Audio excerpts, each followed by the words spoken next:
اب ہندوستان میں مسئلہ یہ ہے، وہ کہتے ہیں کہ اگر ان سے 35A ختم کر لیں، ہندوستان کی کمپنیز یہاں پہ آ کے انویسٹمنٹ کر سکیں، وہ یہاں پراپرٹی لے سکیں، ہندوستان کے لوگ یہاں سول سروسز میں بیوروکریسی میں آ سکیں، تو کشمیری مسلمانوں کو آپ مارجنلائز کر دیں گے.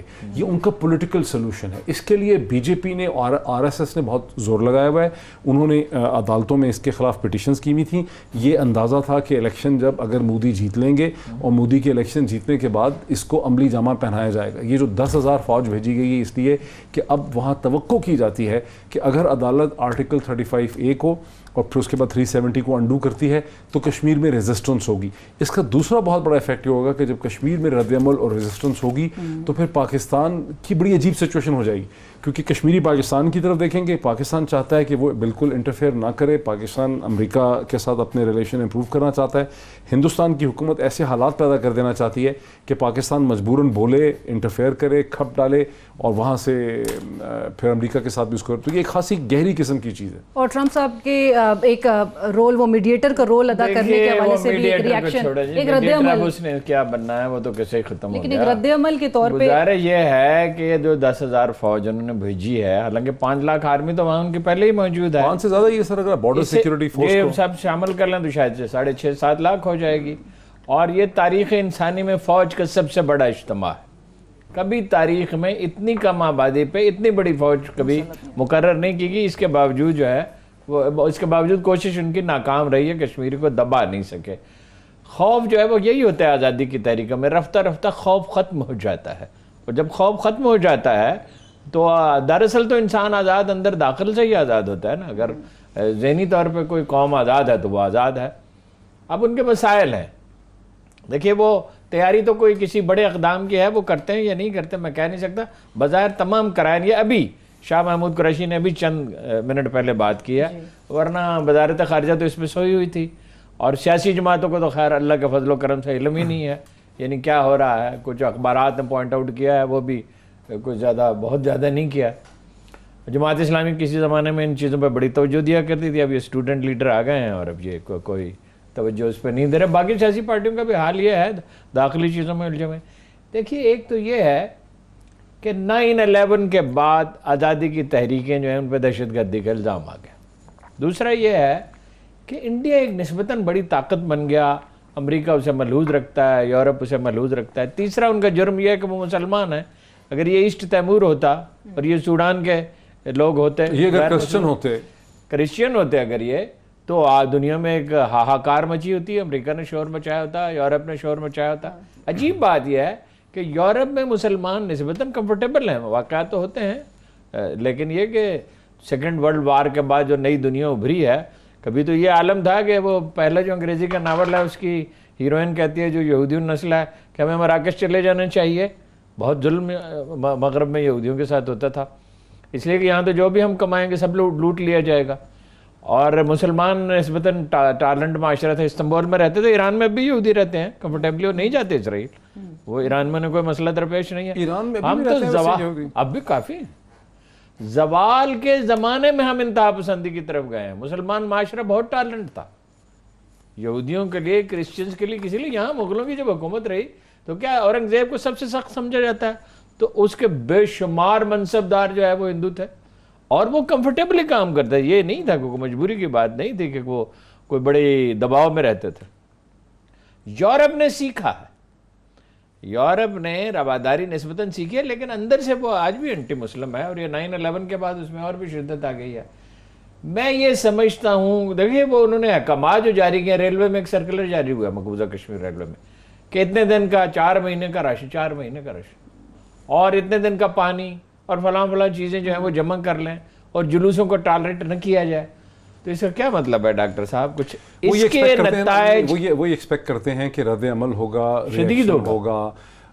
ظاہر ہے وہ رد عمل کو کنٹرول کرنا چاہتے ہیں. پاکستان کے لیے ایک بہت بڑا کرائسس یہ ہوگا کہ پاکستان کہیں پر بھی نہیں چاہتا کہ اس کو دنیا دیکھے کہ پاکستان کشمیر کے اندر کسی قسم کی مداخلت کر رہا ہے یا کشمیریوں کی کھل کے مدد کر رہا ہے یا کوئی پاکستان اسپانسرڈ گروپس ہیں. اب جب ابھی آپ نے دیکھا حافظ سعید وغیرہ کے اوپر مقدمے یہاں بنا دیے گئے اور اس میں ظاہر امریکہ کا بڑا دباؤ تھا. پاکستان کو پہلے FATF میں بھی پکڑا ہوا ہے. تو آپ کو اس میں ایک انٹر کنیکٹڈ ڈاٹس نظر آ سکتے ہیں. اب جب کہ وہ کشمیر میں کریک ڈاؤن کرنا چاہیں گے تو پاکستان کے ہاتھ بہت حد تک